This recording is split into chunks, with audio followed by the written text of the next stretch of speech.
I gotta wake up. I gotta wake up. I gotta wake up. I can't move. I can't move.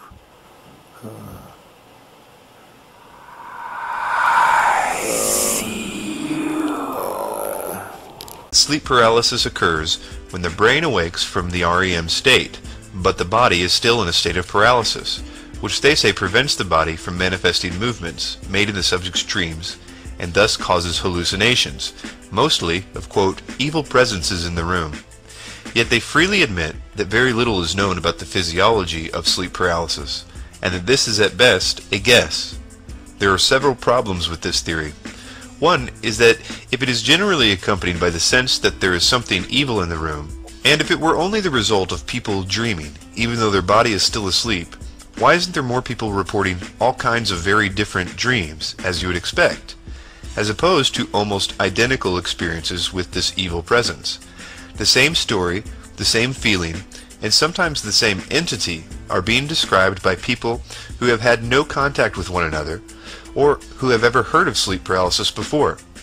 I think it is helpful at this point to hear what other cultures have believed about sleep paralysis for hundreds of years. In the Persian culture, it's a, quote, ghost-like creature that causes sleep paralysis. In the Malaysian culture, they are reported as demonic figures. In Tamil and Sri Lanka, the translation of the term is a ghost that forces one down. In the Muslim culture, it's jinns or demons. In the Ethiopian culture, some form of evil spirit. In Zimbabwe and Shona culture, some spirit, especially an evil one. Not a YouTuber, just like making videos. And today I want to talk about this phenomenon dubbed sleep paralysis. Supposedly it's some sort of sleep disorder, you know, that happens when you're in a transition period of falling asleep or waking up. Your body isn't completely awake, you know what I'm saying, so your body is sort of paralyzed, while parts of your mind are woke, but you will see, sometimes hear voices and see hallucinations that are not there. So you can understand the experience will be quite dreadful. You know, nobody wants to hear voices that are not there. And I get them periodically. Like a lot of people, I thought that I was the only one that that suffered, you know what I'm saying, that underwent this sleep paralysis. But then when I talk to certain people, they be like, oh, you know, I remember when I first started talking about it in high school and my visual communications class, people was like, oh, I thought I was the only one that get those and so forth. And the thing is, most people's experience with it has been is terrifying and so forth. You know, like nobody, it's nobody can say that it's pleasant. And I think it is the fact that you feel your body is paralyzed and you feel powerless. You know, and a lot of people, that's where the religious community has come in and say that they were demonic attacks. I'm not going to go that far, but I do know, and throughout history and certain cultures have their own name for sleep paralysis.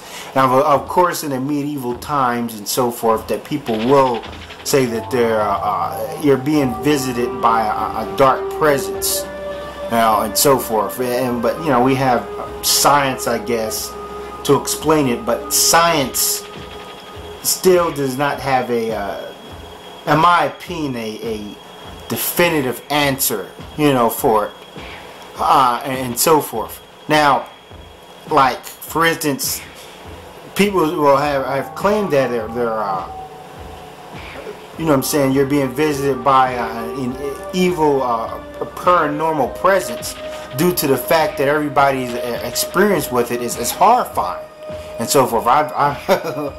I'm saying? I've had some episodes, I would say, that have happened, you know, dang near 15 years ago, and I still remember it, and I'm still horrified by it, and so forth. And that's they're saying. They're saying, well, if science is just trying to say that this is just, oh, well, it's a, you know what I mean, it's just some sort of sleep disorder or whatever. I understand the body being half asleep and half awake, but why is, you know what I'm saying, most times, you know what I'm saying,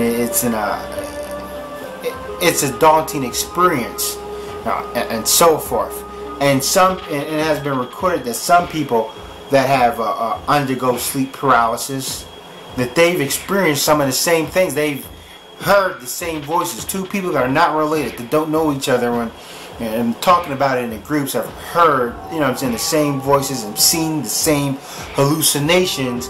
And this creates a strong argument for those who feel like it's a demonic presence and so forth. Now, I remember we were talking about sleep paralysis on a website, on a hip-hop forum or whatever. I understand. Even though we talk about hip-hop, we also talk about other things. And a dude was saying that one time that while he's laying in bed, he felt like a demonic dog, like a mutant dog that seemed to be gnawing at his ear. They can hear it like just gnarling and so forth. And that he can see images like of the tip of the dog's snout, you know what I mean, moving, you know, and so forth. And I was like, hot damn, you know. I've also experienced the same demon dog that visited me. And when we was talking, and it was like, I was saying, yeah, it just seemed like I can see the tip of his nozzle only faintly and so forth. And it was sort of gnawing in my ear, and it was sort of terrifying, because I couldn't move, and I could see my room. Everything was in order, you know. That's the thing. A lot of times when I go through sleep paralysis, my eyes are weak. I can blink my eyes, and I can see everything. You know what I'm saying? My room looks exactly like how it is. There's nothing abstract going on, like, you know what I'm saying, like my room just turns into jelly or whatever. And it's just, you know, everything is just I'll see these hallucinations and hear things, you know what I'm saying, that are not there or whatever. You know what I'm saying? So I imagine to myself, maybe this is what people who are schizophrenic, maybe they experience this on a daily basis, or to the point where they had to take medication and get a crazy check and so forth. So yeah, that was you know, that's why they're creepy. It's like, you know what I'm saying, when I took a psychology in college, we talked about, you know, how when you're in a dream, that it, you know what I'm saying, how you want to run but you can't run. You know what I'm saying? You want to talk but you can't talk. You ever had a dream where you had to say something?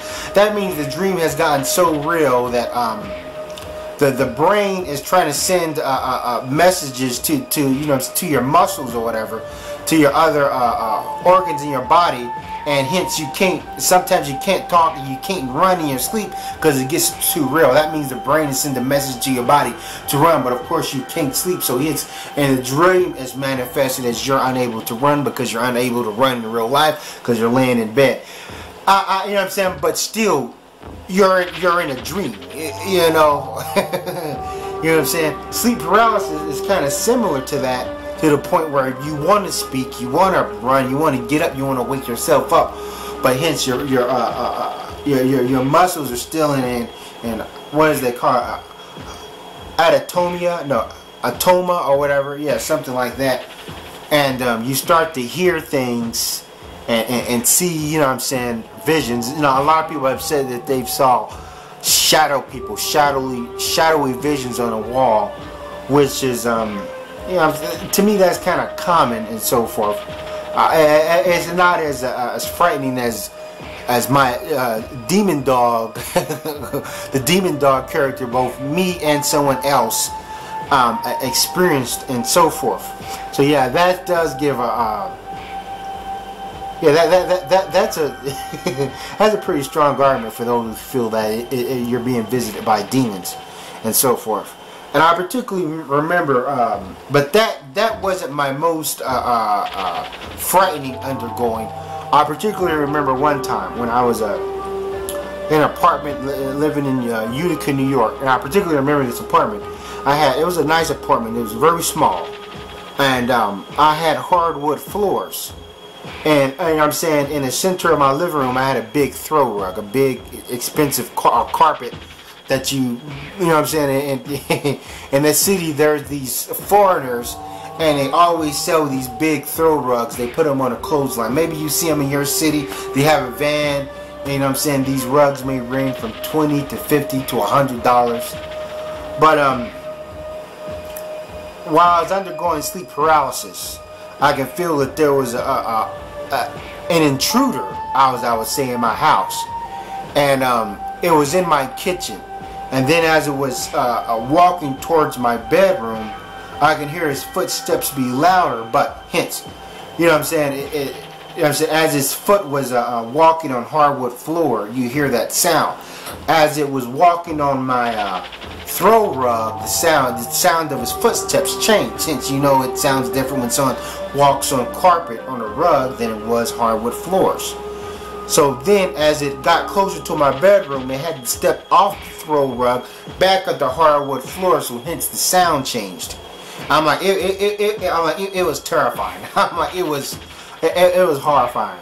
I'm like, and my back was turned to my door, and it was just, and it seemed like it stopped and was just standing over me. And then it proceeded to lay in the bed with me. And as it laid in the bed, I can hear the sound, the exact sound of how it sounds like when someone lays in the bed. And I can feel my body shifting and so forth with the weight of whatever it was laying in the bed with me. And so, and at the same time, I'm hearing these voices in the background. I'm like, it was horrifying. And the killer part, I wasn't even asleep. You know what I'm saying? I was only just trying to get a couple of naps, like a nap in before I went to work. You know, and so forth. So hence, I wasn't even falling in a deep sleep for the night, and I'm like, and I still remember that. I'm like, that was just horrible. And it doesn't matter. Sometimes you can go through sleep paralysis with the lights on. I even particularly remember I don't think my bedroom light was on, but my living room light was on. So my bedroom was very, you know what I'm saying, it was dimly lit. You know what I'm saying? It wasn't like I was in like total blackness or whatever. So. And I can see the, you know what I'm saying, I can see the wall or whatever. I can see, you know, as I've said, the colors. Nothing was abstract in my visions other than faint hallucinations and so forth. You know, sometimes, like when I hallucinate, I don't see like solid hallucinations. They're all kind of like a ghostly type image that I can see through. There's just like, I won't just like see a crocodile or whatever and it looks just like a crocodile. I won't hallucinate to that point. They'll all just be, as I said before, kind of like a phantomly type shape. But you know what I'm saying? It's horrifying, nevertheless. Now I remember one experience, you know what I'm saying, with sleep paralysis that it wasn't so bad. It was like I was asleep in my apartment, and I can hear my brother. My brother at the time had the key to my apartment. Walk through my door. Him and the croonies he hung around with. I'm skiing all these dudes. They just stomped through my apartment or whatever. And I think it was snowing. And I said faintly in my voice, I sleep. Make sure you guys dust off, knock the snow off your shoes when walking in. And I've said that. And then I woke up and I looked and you know what I'm saying, nobody was there. You know, I was the only one inside my unit and whatever. So I'm like, oh well, I must have dreamt it. And then hot damn, they come walking through my door just as I remembered it in my dream and so forth. And you know, except I was awake and I was looking at them, but they were saying the same things. And so it's like, I was like, I had a premonition of you know what I'm saying, 10 minutes in the future. So that was interesting. But I also want to, there was also another experience I had with sleep paralysis that almost rivaled that terrifying incident where I had the intruder in my apartment. One time I was actually in my car. You know, You know what I'm saying? And I remember I was waiting. I was waiting for somebody. I was just getting off work and I was waiting for someone. My something was wrong with my car, and everybody had left. You know, I guess I asked somebody for a jump, but they couldn't stay long because my car really needed to be charged up. So then I like asked my brother or whatever to come give me a jump and charge my battery up, because, you know what I'm saying, because everybody from my job was already gone except one person tried to help me, but they couldn't help me and so forth. But so my brother was, you know what I'm saying, was taking his sweet ass time or whatever. He said, I'll be there. So I'm just sitting inside my car. I'm tired from working or whatever. So I kind of like drifted and fell asleep. And while I was asleep, you know what I'm saying, I heard a voice. You know what I'm saying? It was like I was going through sleep paralysis. I heard a voice saying that look in a mirror and you see the image of the devil. You know what I'm saying? You see the devil's picture, or what the devil looked like. And I look in the rearview mirror, you know, of a car. So I looked in my rearview mirror and I seen, you know what I'm saying, my reflection, of course, but then my reflection changed and started squinting in his eyes and started laughing real mean-like, you know what I'm saying, with a sentence like, like my laugh. And then it was like a doppelganger, you know, and so forth. Like, you know what I'm saying, another version of me appeared in my passenger seat and started looking at me, laughing at me. And at the same time that that flames engulfed my car. It was all around my car. As I've said, the interior of my car will look the same as it was. There was nothing abstract about it. Wasn't changing. I could see my steering wheel. I was sitting down. I was wearing my work uniform and so forth. Could see the speedometer and everything. The glove compartment. Everything was as is, except there was just another me sitting on the passenger seat side and was just, you know, putting me in a headlock and like laughing, whatever. And I was trying to struggling to get out of it, and I was just saying to myself, I'm like, damn, when is my brother going to show up, and so forth. And I was linked like this over the armrest, and then my brother comes knocking on the window and wakes me up. You know, so forth. That was very you know what I'm saying, that was very I'm like I still remember when I had to suffer through that. I'm like, that was very terrifying. And I was telling my brother about it, but he was like laughing at me, you know what I'm saying? He was like, man, hurry up and see, that's what I'm saying. So I had a very dreadful experience with sleep paralysis in that moment, and I wasn't even asleep in my bed, you know what I'm saying? I was just laying inside my car and so forth, waiting for my brother, you know what I'm saying, to hurry up and get there. So I don't know what triggers it and so forth. Some people may say that the people who undergo, and you know what I'm saying, have you know, just have sleep disorders and so forth. Like me, I don't have any sleep disorders. I don't have any problems getting sleep on a regular basis and so forth. It's just sometimes it happens. It happens to me periodically, and sometimes it happens to me more often than not. But sometimes when sleep paralysis is creeping up on me, I have two choices, you know what I mean? I'll either try to fight myself and try to awaken myself, or try to fall asleep and so forth. But sometimes when I try to fall asleep, I'm literally falling and I'm surrounded by monsters where I know I'm going to have a nightmare. So it's like, okay, do I fight to stay awake, or do I just go to sleep, you know what I'm saying, and deal with my nightmare? And so forth. Kind of like those choose your own adventure paths, Dungeons and Dragons books when I used to read as a little kid. But you know what I'm saying, I just wanted to share that with you guys. So thanks for watching, and happy dreams.